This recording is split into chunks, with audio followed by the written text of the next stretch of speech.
Hi ma'am,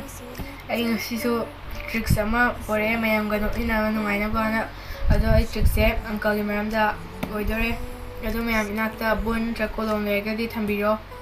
ado mayam uncle se horase mayam gi nak mayam khut yet amasung oi darka tarani yetana mayam na even number habadi 2 natra 4 khanbiro ani sing mangda ama khanbiro aduga left na odd number habadi ama natra ohum natra manga khanbiro mayam ai amkasu repeat tawjarke mayam gi khut yeta even number habadi 2 natra 4 khanbiro ani di mangda ma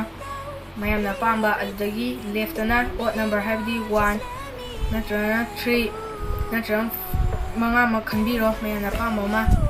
mayam number ani do plus khanbiro mayam plus samar mutunda tabira phone number do multiply by 3 amuk tabiro mayam 10 second pilage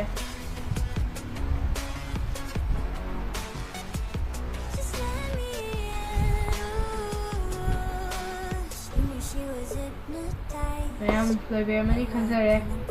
ado mayam haji chakwa number do adum thambirage natra -6 tawbigera natra +6 tawbigera mayam na pambam khanbiro ayong ko su repeat tawjarke haji taba number mayam thambirage natra -6 tawgera natra +6 tawgera mayam na pambama tawbiro mayam ado mayam na tabirko answer do sigi marks da sodan yaramani ado mayam sigi number sigi nak kanda color amam yaramni color mayam munning biro mayam aduga ai color do haijarage aduga mayam na palme color do yellow ramani mayam ado ai video se zargadi like share subscribe comment to biro ado mathang da su se de nungai ba video thakasarake ado mayam mathang video no se bye bye